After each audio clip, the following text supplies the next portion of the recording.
नाशिकच्या TCS धर्मांतर प्रकरणामध्ये एक मोठी अपडेट आणि घडामोड नाशिकमध्ये घडलेली आहे. नाशिक रोड न्यायालयाने आज निदा खान आणि तौसिफ अत्तर या दोघांनाही देवळाली कॅम्पमध्ये जो गुन्हा दाखल होता, यामध्ये बलात्कार होतं, धर्मांतर होतं किंवा वेगवेगळे प्रकारचे ह्यामध्ये कलम जे आहेत ते लावण्यात आलेले होते आणि त्या प्रकरणात निदा खान ही जवळपास महिनाभरापेक्षा जास्त वेळ फरार होती. तौसिफ आणि बाकीचे जे लोक होते त्यांना जरी अटक झाली असली, मात्र आज कोर्टाने जो निकाल दिलेला आहे त्यामध्ये निदा खान ज्या आहेत, निदा खान तिला आणि तौसिफ अत्तर यांना जामीन मंजूर झालेला आहे. ज्यांनी ह्या TCSच्या प्रकरणातले जे आरोपी होते त्यांचं ज्यांनी काम बघितलं ते बाबा सय्यद वकील आपल्या सोबत आहेत. सर, लोकमतमध्ये आपलं स्वागत. आज न्यायालयाने निकाल दिलेला आहे, निदा आणि तौसिफ या दोघांना जो आहे तो जामीन मंजूर झालेला आहे. काय सांगा? हा जो गुन्हा होता तो देवळाली पोलीस स्टेशन इथे नोंदण्यात आलेला होता. टोटल 8 गुन्हे होते TCS विरुद्ध. त्यापैकी एक सुरुवातीचा गुन्हा जो होता तो हाच होता. याच्यात सिरियस ऑफेन्स होता. 376चा गुन्हा दाखल होता व निदा आणि अतार आणि दानिश हे 3 आरोपी याच्यात होते. आम्ही चार्जशीट आधी एक अटकपूर्व जामीन दाखल केलं होतं निदासाठी, परंतु मेहरबान कोर्टाने सदरचा अटकपूर्व जामीन नामंजूर केलेला होता. खरं तर निदा जी आहे ती गरोदर होती, कारण की 30 तारखेला हा युक्तिवाद झाला, 3 तारीख देण्यात आली आणि परत जी आहे ती तारीख देण्यात आली. बाकीच्या आरोपींचं कोणाचं म्हणजे TCS प्रकरणामध्ये कुणाचाच जामीन नाही झाला, फक्त या दोघांचाच ह्या मिनिटापर्यंत जामीन झालेला आहे. हो, आता सध्या तरी फक्त निदा आणि तौसिफ अत्तर यांचाच जामीन झालेला आहे. टोटल 3 आरोपी आहेत. त्यापैकी दानिश जो होता त्याचा जामीन नामंजूर केलेला आहे मेहरबान कोर्टाने आणि दोघांचा अलाउड केलेला आहे, मंजूर केलेला आहे. नक्कीच. खरं तर हे प्रकरणामध्ये HR आहे त्यांचा देखील उल्लेख आहे. म्हणजे हे संपूर्ण प्रकरण जे होतं बाबा, काय होतं ऍक्च्युली? हा जो प्रकरण आहे आपण ओव्हरऑल बघितलं तर टोटल 8 गुन्हे आहे. त्यापैकी एक गुन्हा देवळाली कॅम्प पोलीस स्टेशनमध्ये व इतर 7 गुन्हे जे मुंबई नाका पोलीस स्टेशन इथे दाखल करण्यात आलेले. जवळपास सर्व या व्यतिरिक्त देवळालीचा सोडून द्या तुम्ही, जे मुंबई नाका पोलीस स्टेशनमध्ये जे 7 गुन्हे आहे त्या सर्वत्र धर्मांतरचा प्रयत्न करणे, जबरदस्तीने, सर्व त्या प्रकारचेच ॲलिगेशन आहे धर्मांतरचे. आणि आम्ही त्याच्यात चार्जशीट ऑलरेडी सर्व याच्यात चार्जशीट दाखल झालेला आहे. आम्ही सर्व प्रकरणात जामीन अर्ज दाखल केलेले होते. त्यापैकी 3 ऍप्लिकेशन मेहरबान कोर्टाने नामंजूर केलेले. आता उर्वरित 4 पेंडिंग आहे. ते आता 10 तारखेला त्याचं आर्ग्युमेंटसाठी ठेवलेले आहे. नक्कीच. खरं तर निदा जी आहे ती काही दिवस फरार होती. मतीन पटेल जे छत्रपती संभाजीनगरचे MIMचे नगरसेवक आहे, त्यांचं घर देखील तोडण्यात आलं. त्यांना नाशिक पोलिसांनी नोटीस दिलेली होती. त्याबाबत काही कोर्टामध्ये चर्चा झाली का या 30 तारखेला ज्यावेळेस सुनावणी झाली?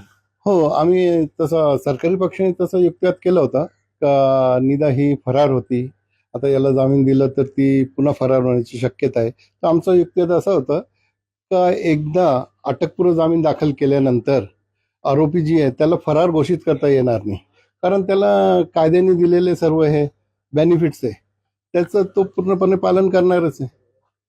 तर अटकपूर्व जामीन दाखल करणे आणि जोपर्यंत त्याचा फायनल निकाल येत नाही तोपर्यंत कुठेतरी लपून राहणे किंवा कोणाला न भेटता राहणे, त्याला ॲब्स्कॉन्डिंग किंवा फरार म्हणता येणार नाही कायद्याने.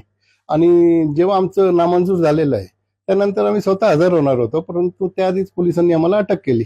नक्कीच. खरं तर बाबा, ह्या संपूर्ण प्रकरणामध्ये कुठेतरी जे संपूर्ण प्रकरण घडत असताना एक गरोदर असल्याचं म्हणजे कोर्टामध्ये अशी काय आर्ग्युमेंट झाली म्हणजे ज्याच्या बेसवर हा जामीन मिळाला? कारण की आर्ग्युमेंट करताना तुम्ही देखील त्या ठिकाणी 30 तारखेला उपस्थित होते. असे कोणते मुद्दे होते का ज्या बेसवर तुम्हाला हा जामीन मिळाला? कारण की अजय मिसार जे सरकारी वकील आहे, नुकतेच त्यांनी एका प्रकरणा नरसापूरमध्ये आरोपीला त्यांनी फाशी दिली. असे तुम्ही कोणते मुद्दे जे आहेत ते प्रभावीपणे मांडले की ज्या प्रकरणामध्ये निदा असेल किंवा तौसिफ असेल यांना जामीन झाला? निदा गरोदर आहे, it is one of the point. म्हणजे तोच मेन मुद्दा आमचा नाही होता जामीनचा का ती गरोदर आणि तिला त्या बेसिसवर जामीन द्या.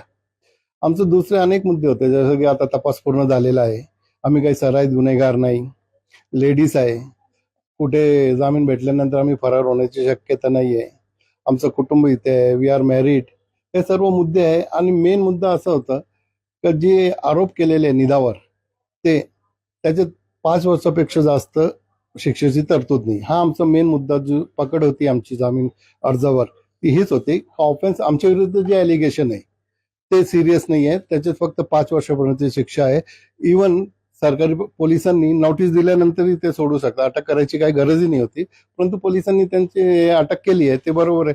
पण आमचा मुद्दा मेन हाच होता, ऑफेन्स सिरियस नाही आहे, जामीन देण्यात यावा आणि तपास पूर्ण झालेला आहे, दोषापत्र दाखल झालेलं आहे. कधीपर्यंत साधारण निदा कोर्टात नेईल? कारण की अद्याप जी आहे ती फक्त कोर्टाने आदेश सुनावलेला आहे की जामीन मंजूर करण्यात येतो, आदेश अद्याप आलेला नाहीये. साधारण कधीपर्यंत निदा ही बाहेर येऊ शकते, एक अंदाज? नाही, आता कोर्टाने ऑलरेडी जामीन मंजूर केल्याचं ओरली सांगितलं आहे आणि ऑर्डर डिक्टेशन केलेली आहे. आता आम्हाला ऑर्डर कोर्टातून घ्यायची नाही, त्याच कोर्टात जामीन द्यायचं आहे. आता जसं जामीनची ऑर्डर होईल, जे टर्म्स अँड कंडिशन आहेत ते आम्ही फुलफिल करू, पण 1-2 दिवसात निदा बाहेर येऊन जाईल त्यांच्या घरी. तुम्हाला असं वाटतंय बाबा की या संपूर्ण प्रकरणामध्ये निदाला न्याय मिळाला, पण थोडा उशीर मिळाला, खूप उशीर झालाय. कारण एवढं तिच्या विरुद्ध, पर्टिक्युलर तिच्या विरुद्ध सिरियस अलिगेशन काहीच नाही होते. जे काही अलिगेशन होते ते इतर आरोपांच्या विरुद्ध होते. त्याच्यावर जे अलिगेशन सुरुवातीला एवढं बूम केलं आहे ना, एच आर आहे, हे आहे, त्यामुळे ती स्वतः, तिची फॅमिली, नातेवाईक सर्व डिस्टर्ब झालेले होते. पण देर आहे दुरुस्त आहे म्हणतात ना, तसं झालं. तर बेल झाली, आम्हाला पूर्ण विश्वास आहे ट्रायलमध्ये ती निर्दोष सुटणार म्हणजे सुटणारच.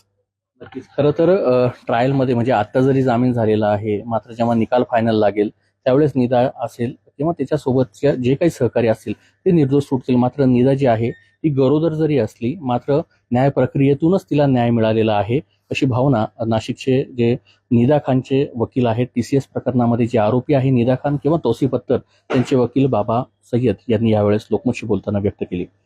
निदा साधारण आज जर बेल ऑर्डर हातात आली तर उद्या सायंकाळपर्यंत किंवा परवा सकाळपर्यंत निदा खान जी आहे ती नाशिक रोड न्यायालयात सेंट्रल जेलमधनं तिची सुटका होईल आणि ती माध्यमांशी बोलते का, या संपूर्ण प्रकरणाचं तिच्या वतीनं काही खुलासा होतो का, हे पाहणं महत्त्वाचं ठरणार आहे. मी किरण नाईक, लोकमत.com साठी नाशिक.